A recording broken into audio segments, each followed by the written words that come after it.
So I wanted to talk to you about going on the job market. And of course, that's a very important activity for a PhD student towards the end of your PhD program.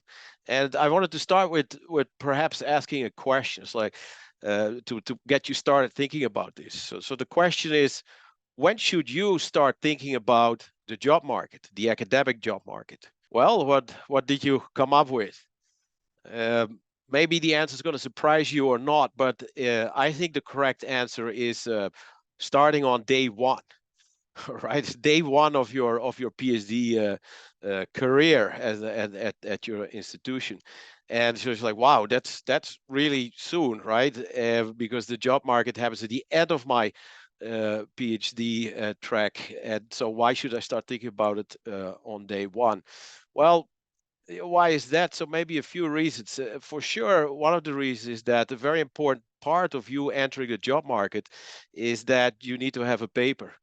And I can speak from experience that publishing a paper and getting a paper, it takes a long, long time.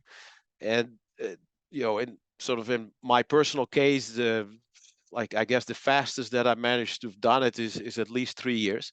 And so if you do the calculation backwards, you go like 3 years. Well, that's fast, and yeah, so that's about 2/3 or 3/4 of your whole time as a PhD student. And if that's going to be your job market paper, yeah, then you need to start thinking about it very early on.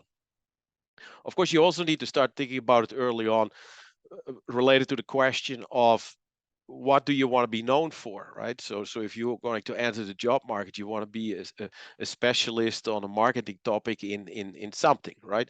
And that's going to be relating very much to what your thesis is about. So what do you want to be known for? What are you going to be the specialist for? And yeah, this is something that you start thinking about already very early on during your PhD, and that goes hand in hand with the job market. So keep that in mind. So just thinking about this already early on in your PhD is not a bad idea.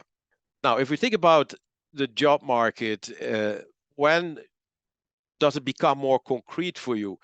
And this may or may not surprise you, but if you are going to look for a job in, say, fall 2024, then you need to start really working on what we would call your job market package in spring of 2023. So that's about a year and a half before you actually want to have the job.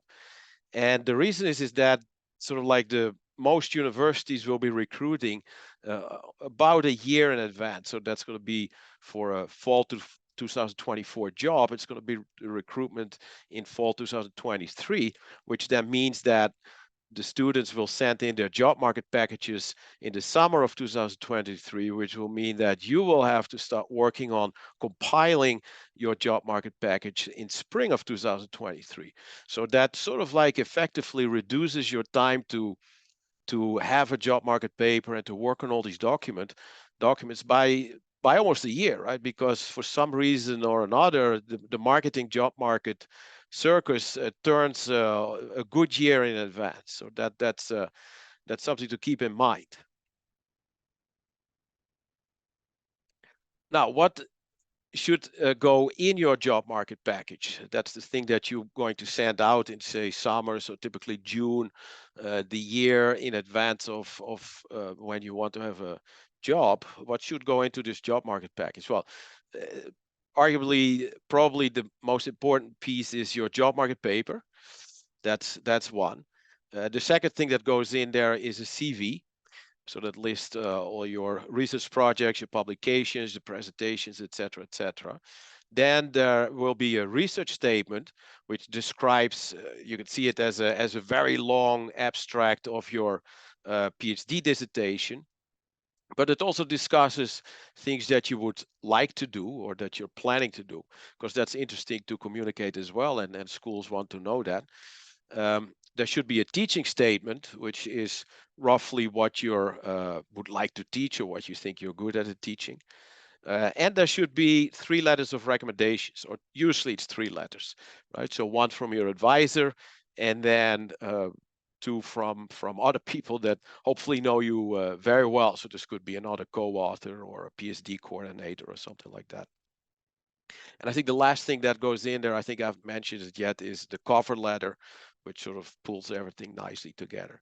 So that will go into your job market package that you're going to send out to the schools, and then hopefully they will invite you for a first round interview, which typically happens in August. So the first round interviews uh, that happened in August, sort of like the year before you go on a job market, they used to be at the AMA annual conference. So this was always a fun activity where people would meet in shady hotel rooms and I don't know what more.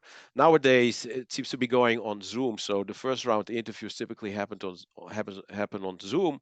So in August, September, and you will give a 20-minute presentation of your job market paper or half hour maximum, and then there will be a little bit of Q&A between you and the interviewing school. And so this is a good way to sell yourself, and it's the interview that will get you or will not get you a fly out to the school, which will then happen in fall, and that would be the second round interview, and that's where you would spend a day on the campus of the hosting university where you applied for a job, and that will let the school to get to know you very well. You will present your paper there.